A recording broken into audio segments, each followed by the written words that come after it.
Locomoción como marcha, carrera y salto. La locomoción es el movimiento que un ser vivo hace para desplazarse o moverse de un lugar a otro. Los tipos de locomociones en los seres vivos son locomoción arbórea. Esta forma de locomoción se basa en moverse por los árboles. Un ejemplo serían los monos. La locomoción bípeda es la locomoción en los animales que tienen la capacidad de moverse en dos extremidades posteriores. Los humanos también caminamos así, con nuestras dos piernas, y un ejemplo en animales sería la avestruz. La locomoción cursorial. En este tipo de locomoción están los animales que se pueden correr con rapidez, como las jirafas. La locomoción saltatoria. Aquí entran los animales que se mueven a través de saltos. Ejemplos, los canguros. Locomoción fosorial. Esta locomoción es de los animales que se desplazan cavando, como los topos, y la reptación, en este se encuentran los animales que se mueven arrastrando, ejemplo, las serpientes. Debemos tener claro que el movimiento se define como la variación de posición que experimenta un cuerpo en el transcurso de un tiempo. Requiere la interacción de todos los sistemas corporales y que a su vez se encuentran influenciados por agentes físicos, permitiendo el desplazamiento y el mantenimiento de posturas para llevar a cabo tareas importantes para la vida diaria. La marcha se define como la manera en que una persona camina o se desplaza con sus extremidades inferiores hacia el cumplimiento de una meta. Se caracteriza por el ritmo, el paso, la cadencia o el número de pasos en un minuto, la zancada y la velocidad. También puede ser definida como la locomoción en bípedo, que incluye un tiempo doble apoyo, seguido por un tiempo en el que el cuerpo está apoyado en una extremidad inferior, mientras que la otra extremidad inferior se desplaza hacia adelante. Requiere de dos componentes específicos que son la locomoción y el balance, y para ello se hace necesaria la interacción entre los sistemas aferentes o sensoriales, como lo son visual, vestibular y propioceptivo, incluyendo los centros de procesamiento sensorial, como lo son la médula espinal, el tronco encefálico, el cerebelo y los hemisferios cerebrales, de la mano con el sistema musculoesquelético para dar como respuesta final una acción motora voluntaria influenciada por el nivel de conciencia y los ajustes de postura inconsistentes para dar estabilidad y controlar las extremidades y el tronco. El ciclo de la marcha se inicia en el momento en el que el pie realiza contacto con el suelo y termina cuando el mismo pie realiza el siguiente contacto con el suelo, como se ilustra en la siguiente imagen. De esta manera, los principales componentes de la marcha son fase de apoyo, cuando un pie entra en contacto con el suelo, y está dividida en 5 intervalos. La primera es contacto del pie, que es el instante en el que el talón toca el suelo. La segunda es el apoyo plantar, contacto de la parte anterior del pie con el suelo. La tercera es apoyo medio, es en el momento en el que el troncante mayor se encuentra alineado verticalmente con el centro del pie visto desde el plano sagital. Cuarto, elevación del talón, instante en el que el talón se eleva del suelo. Y quinto, despegue del pie. Este es en el momento en el que los dedos se elevan del suelo. La siguiente fase es la fase del balanceo y es cuando el pie pierde contacto con el suelo. Esta fase se divide en 3 intervalos. La primera es la aceleración, que se caracteriza por la rápida aceleración del extremo de la pierna inmediatamente después de que los dedos dejan el suelo. La segunda es balanceo medio. Esta es la pierna en movimiento, rebasa a la pierna de apoyo como un péndulo. Y la tercera es desaceleración. La pierna desacelera al acelerarse al final del intervalo. El tiempo que toman cada una de las fases del ciclo de la marcha. De esta manera se tiene una idea general para corroborar con el prototipo. La cantidad relativa de tiempo gastado durante cada fase del ciclo de la marcha, según el Instituto de Biomecánica de Valencia, es a una velocidad normal de 100 a 115 pasos. La fase de apoyo tiene un 60% del ciclo, la fase del balanceo un 40% del ciclo y el doble apoyo un 20% del ciclo. Entonces, la velocidad de la marcha se encuentra en relación con la fase del doble apoyo, ya que a menor velocidad de la marcha, mayor tiempo de fase de apoyo. La longitud del paso se define como la distancia lineal entre los puntos de contacto de un pie y el otro, mientras que la longitud del paso completa corresponde a la distancia lineal entre los contactos sucesivos del talón del mismo pie. Carrera. Durante la carrera hacia adelante, el deportista sigue un patrón general de movimientos en el que puede distinguirse dos fases. La primera fase es de apoyo monopodal, en el que el corredor contacta con el suelo con un solo pie para tomar apoyo e impulsarse hacia adelante. La segunda fase es de vuelo, durante el cual el cuerpo se desplaza hacia adelante mientras se mantiene ambos pies sin contacto en el suelo. El ciclo se completa con una fase de apoyo monopodal, pero realizado por la pierna contraria. La diferencia fundamental entre el ciclo de marcha y la de la carrera es la fase de vuelo que existe en la carrera y no en la marcha, y la fase de doble apoyo que existe en la marcha, pero no en la carrera. En esta fase, la carga corporal es transferida desde el apoyo de la pierna más retrasada a la pierna más adelantada. Este mecanismo, que asocia la acción combinada de las articulaciones de la cadera, rodilla y el tobillo, permiten el desplazamiento de la masa corporal sin cambios abruptos en la elevación alcanzada por el centro de la masa del cuerpo. Por tanto, la marcha será una sucesión de apoyos unipodales y bipodales, mientras que la carrera será una sucesión de apoyo unipodal y de vuelo bipodales. Sin embargo, dependiendo de la velocidad de la carrera, las fases de contacto inicial pueden verse alteradas. Bueno, el salto. Es una ascensión, una carrera progresiva que va de menos a más, pero no más del 70% corresponde a la velocidad. Se presentan dos patrones motores, que es la carrera y el salto. Este salto tiene como fin alcanzar la mayor distancia posible ante una carrera de velocidad. Las características principales que posee este salto es que su carrera de aproximación debe ser acelerada, rápido, pero controlada, precisa y submaximal. El atleta debe impulsarse con un pie de apoyo, en este caso su pierna, que como característica corresponde al rechazo, para luego pasar a la fase de vuelo, que en lo particular tiene tres técnicas: natural, colgado y caminando en el aire. Y por último, la caída. Fases del salto. Carrera de aproximación. El objetivo de esto es lograr una óptima velocidad controlada.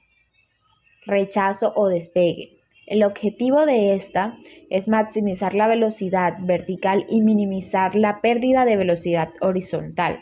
Fase del vuelo. Tiene como objetivo prepararse para una eficiente caída. Y caída. Al realizar la caída, el atleta entra en contacto con el foso, dejando su marca lo más lejos posible de la tabla de batida. El hombre como palanca. Primero que todo debemos saber qué es una palanca. Una palanca es un segmento rígido que posee un punto de apoyo fijo alrededor del cual puede realizar la rotación cuando se aplica sobre ella una fuerza externa o interna. La longitud de la palanca entre el punto de apoyo y el punto de aplicación de la resistencia se llama brazo. La resistencia y la longitud entre el punto de apoyo y el punto de aplicación de la fuerza se llama brazo de fuerza. F es igual al fulcro, que es el punto de apoyo o centro de rotación. R es la resistencia o carga a vencer o equilibrar. P es potencia, que es la fuerza que hay que generar para vencer o equilibrar la resistencia. BR es brazo de resistencia, que es la distancia del fulcro, o sea, eje de rotación, al punto de aplicación de la resistencia. Y BP es el brazo de potencia, que es la distancia del fulcro o el eje de rotación al punto de aplicación de la potencia. Entonces, una palanca se encuentra en equilibrio cuando el movimiento de fuerza total hacia la izquierda es igual al momento que la fuerza total hacia la derecha. El momento es el giro o rotación de un cuerpo alrededor de un eje. La estructura biomecánica del ser humano está constituida como un sistema de palancas, a través del cual el cuerpo logra producir movimiento. Una palanca es un segmento rígido que posee un punto de apoyo fijo alrededor del cual puede realizar la rotación cuando se aplica sobre ella una fuerza externa o interna. ¿Qué tipos de palanca existen? Existen 3 tipos clasificables según las posiciones relativas de la fuerza y la resistencia con respecto al punto de apoyo. La primera es palanca de primer género. El punto de apoyo se halla entre la fuerza y la resistencia. También se le llama palanca de equilibrio. Ejemplos de este tipo de palanca son las tijeras, las tenazas y los alicates. Segundo, palanca de segundo género. La resistencia se encuentra entre el punto de apoyo y la fuerza. Ejemplos de este tipo de palanca son las carretillas y el escanueces. Tercera, es la palanca de tercer género. La fuerza se encuentra entre el punto de apoyo y la resistencia. El tercer tipo es notable porque la fuerza aplicada debe ser mayor que la fuerza que se requiere para mover el objeto sin la palanca. Este tipo de palanca se utiliza cuando lo que se requiere es amplificar la distancia que el objeto recorre. Ejemplo de este tipo de palanca son las pinzas que se utilizan para depilar y sacar hielo. Ahora, ¿dónde se encuentran en el organismo? Primer género. El sistema formado por los músculos de la nuca, que ejercen la fuerza en el peso de la cabeza que tiende a caer hacia adelante y hacia atrás. Primera vértebra cervical, que es el punto de apoyo. Segundo género. El sistema formado por los gemelos, que ejercen la fuerza, el tarso, donde se aplican la resistencia y el punto de los pies, que es el punto de apoyo. Tercer género, el sistema formado por el tríceps, que ejerce la fuerza, el objeto que empujamos con la mano, que es resistencia, y el codo que actúa como punto de apoyo, es el de tercer género. La termodinámica. La termodinámica estudia las relaciones entre calor y energía, y es por eso que se entiende que es ajustable a una gran gama de aplicaciones. Uno de estos procesos es en los seres vivos. Y es que la primera ley de la termodinámica dice que la energía no se crea ni se destruye, solo se transforma. En organismos vivientes, las reacciones más frecuentes son irreversibles y es por eso que la aplicación de las leyes de la termodinámica se limita bastante. En los sistemas biológicos, el proceso de clasificación de propiedades de sistemas es más complicado. Por lo general, podemos decir que los seres vivos no son un sistema de equilibrio o en equilibrio. Estos son organismos abiertos que intercambian energía y materia con el entorno. Aproximadamente el 40% de la energía producida se utiliza para realizar trabajo en forma de contracciones musculares y la actividad celular nerviosa. Existen varios mecanismos de transferencia de calor externos que son la radiación, la conducción, la convección y la evaporación de la transpiración. Sin embargo, estos procesos son mucho más que una simple operación pasiva de estos mecanismos de transferencia de calor, pues el cuerpo desempeña un papel muy activo en la regulación de la temperatura. Según Witton, el cuerpo humano tiene la capacidad de regular la temperatura corporal entre el 98 y el 100 grados Fahrenheit, cuando la temperatura ambiente está aproximadamente entre 68 y 130 grados Fahrenheit. Y estos son datos de cuerpo desnudo y con el aire seco. Para los animales, el mantenimiento de una temperatura corporal constante implica la pérdida de calor y esta debe ser igual a las ganancias. Entonces, podemos decir que en el caso de los peces no hay una pérdida de evaporación por el medio acuático, pero sin embargo esta pérdida puede ser más alta en el medio aéreo. Mecánica de fluidos. Hemodinámica, corazón como una bomba.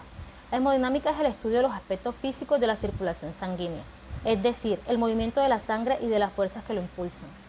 El corazón es una bomba que suele latir entre 60 y 100 veces por minuto.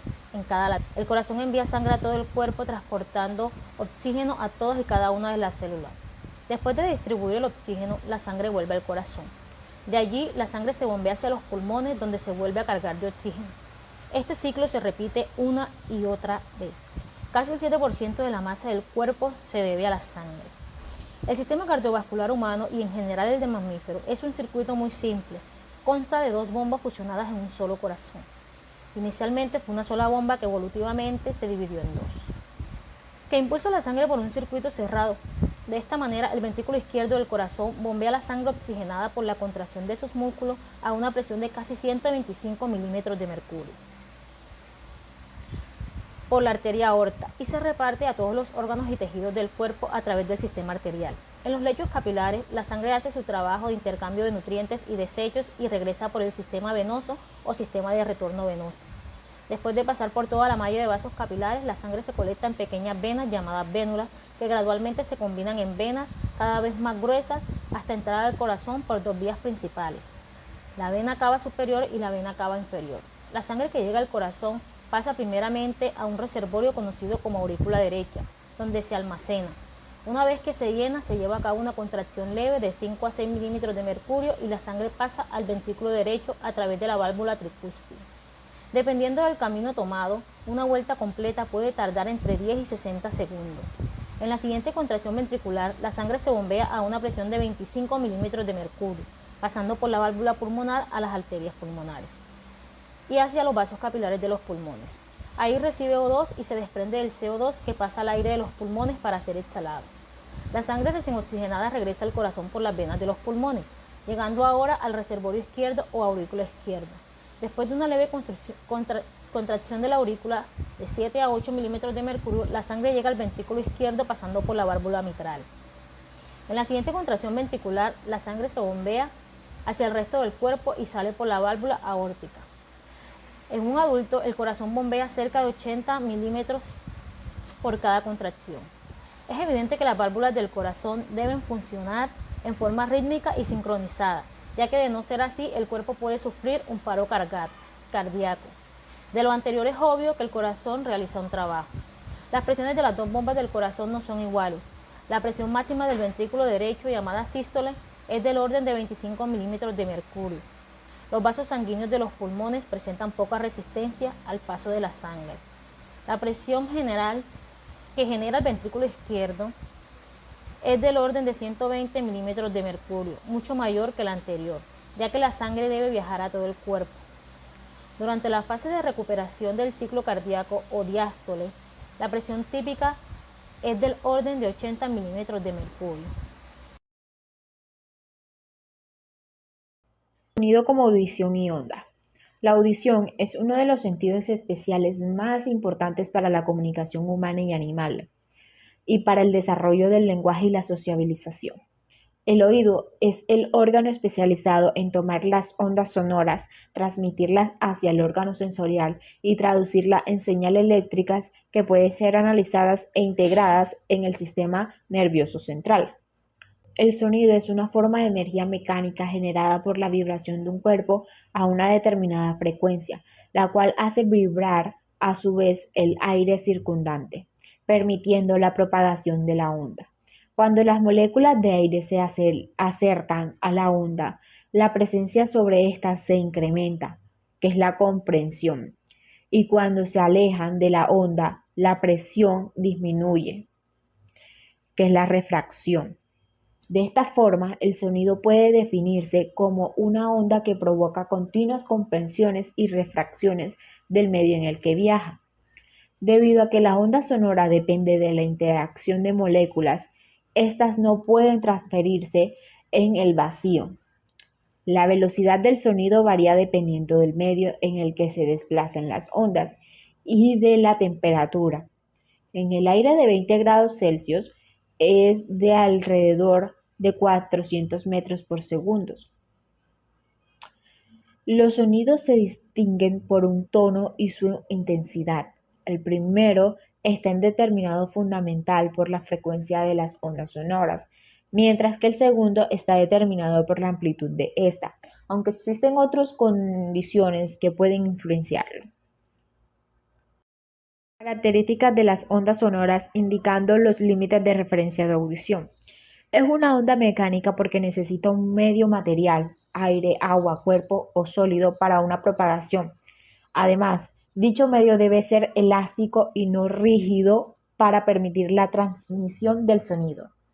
Es una onda longitudinal porque las partículas del medio actúan en la misma dirección en la que se propagan las ondas.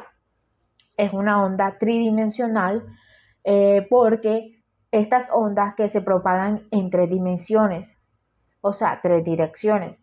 Las ondas tridimensionales se conocen también como ondas esféricas porque su frecuencia de ondas son esferas concéntricas que salen de la fuente de perturbación expandiéndose en todas las direcciones.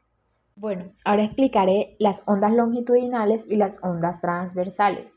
Las ondas longitudinales es donde la vibración de la onda es paralela a la dirección de propagación de la propia onda. Estas ondas se deben a las sucesivas compresiones y enrarecimientos del medio. De este tipo son las ondas sonoras. Las ondas transversales es donde la vibración es perpendicular a la dirección de la onda. El ejemplo serían las ondas sobre la superficie del agua. Parámetros característicos de las ondas son periodo, que está representada en T, y es el intervalo de tiempo necesario para formar una onda completa. Frecuencia, que se representa como F minúscula, y es el número del ciclo que se forman por unidades de tiempo. Amplitud, que se representa con una A mayúscula, y es la magnitud del máximo desplazamiento. Longitud de onda, que es la distancia entre dos crestas, dos valles o dos nodos no consecutivos. Y la velocidad, representada como V mayúscula, es la magnitud de la velocidad de propagación de las ondas. Esta depende únicamente de las características del medio. Ahora vamos a hablar de las bases físicas de la visión, teniendo en cuenta que es una de las principales capacidades sensoriales de los seres humanos y esta permite interpretar el entorno gracias a los rayos de luz que alcanzan el ojo. La energía empleada para generar la visión la conforman ondas electromagnéticas dentro de un rango pequeño denominado luz visible. Como comportamiento ondulatorio posee características propias de las ondas. Se le llama espectro visible a la región del espectro electromagnético que el ojo es capaz de percibir. Normalmente son longitudes de onda de 380 a 750 nanómetros. Entonces tenemos la fuente, el medio y el receptor. La fuente es luminosa, el medio debe ser transparente y el receptor el ojo, que actúa como una vía de conducción nerviosa hacia la corteza cerebral, donde es percibida e interpretada. Entonces, para entender un poco más cómo funciona la visión, debemos hablar de la refracción de la luz. La refracción de la luz es el cambio de dirección y velocidad que experimenta una onda al pasar de un medio a otro con distinto índice refractivo. Esto solo se produce si la onda incide oblicuamente sobre la superficie de separación de los medios y si estos tienen índices de refracción distintos. La velocidad de la luz depende del medio por el que viaje. Cuando pasa de un medio más denso a uno menos denso, el rayo de luz es refractado acercándose a la normal. Entonces el ángulo de refracción será más pequeño que el ángulo de incidencia y viceversa, el rayo de luz se alejará de la normal y el ángulo de incidencia será menor que el de refracción. Definiendo básicamente la refracción es el cambio de dirección de la propagación que experimenta la luz al pasar de un medio al otro. La reflexión ocurre cuando los rayos de luz que inciden en una superficie chocan en ella, se desvían y regresan al medio que salieron formando un ángulo igual al de la luz incidente. Ahora hablando un poco más del medio receptor, que vendría siendo el ojo, que es el órgano que detecta la luz y es la pieza fundamental del sentido de la vista. Su función consiste en transformar energía lumínica en señales eléctricas que son enviadas al cerebro a partir del nervio óptico. El ojo posee una lente llamada cristalino que es ajustable según la distancia. Posee también un diafragma que se llama pupila, cuyo diámetro está regulado por el iris, y un tejido sensible a la luz que es la retina. Funciona básicamente de la siguiente manera. La luz penetra en la pupila, atraviesa el cristalino y se proyecta sobre la retina, donde se transforma gracias a las células fotorreceptoras en impulsos nerviosos que se trasladan a través del nervio óptico hacia el cerebro. Su forma es esférica, mide entre 2,5 centímetros de diámetro, posee un gel transparente llamado humor vítreo que rellena los espacios comprendidos entre la retina y el cristalino. En la porción anterior del ojo hay dos espacios pequeños, la cámara anterior que está situada en la córnea y el iris. Para que los rayos de luz que penetran en el ojo se puedan enfocar en la retina, se deben refractar y la cantidad de refracción requerida depende de la distancia del objeto. Uno distante requiere menos que uno cercano. La mayor parte de la refracción ocurre en la córnea, que tiene una curvatura fija. La otra parte se da en el cristalino, el cual puede cambiar de forma aumentando o disminuyendo su capacidad de refracción. En el caso de los humanos, al envejecer, esta capacidad de enfoque se va perdiendo y aparece una deficiencia conocida como presbicia. Lentes correctores. Un lente es un dispositivo óptico transmisor que dispersa o enfoca un haz de luz por medio de una refracción. Una lente está constituida por un medio transparente limitado por dos superficies, siendo al menos una de ellas curva. Según la forma que adopten pueden ser o convergentes o divergentes. Las lentes convergentes positivas son más gruesas por su parte central y más estrechas en los bordes.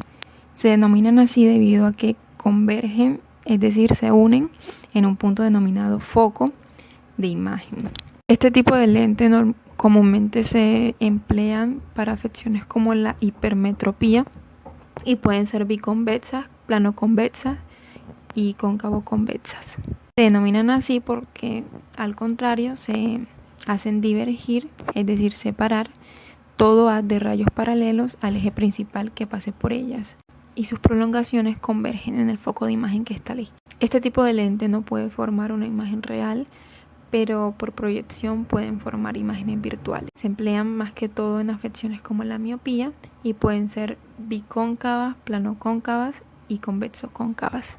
Ahora hablaremos de la relación que existe entre la distancia focal y la potencia de las lentes, entendiendo que la distancia focal de una lente es la distancia entre el centro óptico de la lente y el foco. Para una lente positiva, la distancia focal es positiva y esta vendría siendo la distancia desde el eje central de la lente hasta donde un haz de luz de rayos paralelos que la lente enfoca en un único punto. Para los lentes negativos es negativa y es la distancia que hay desde el eje central de la lente a un punto imaginario del cual parece emerger el haz de luz columinado que pasa a través de ella. En la óptica se denomina potencia a la magnitud física que mide la capacidad de un lente para hacer convergir o divergir un haz de luz incidente. Entonces la potencia es positiva para lentes positivos y negativa para lentes negativos. Y terminada la presentación, podemos concluir que el conocimiento de la biofísica y la fisiología de los seres vivos es muy importante, sobre todo en el ámbito médico y de conservación, ya que ha permitido que se desarrollen diversos instrumentos y técnicas en el campo de la ciencia, la tecnología y la medicina para mejorar o facilitar el estilo de vida, como también se ha podido entender comportamientos específicos de una gran cantidad de especies.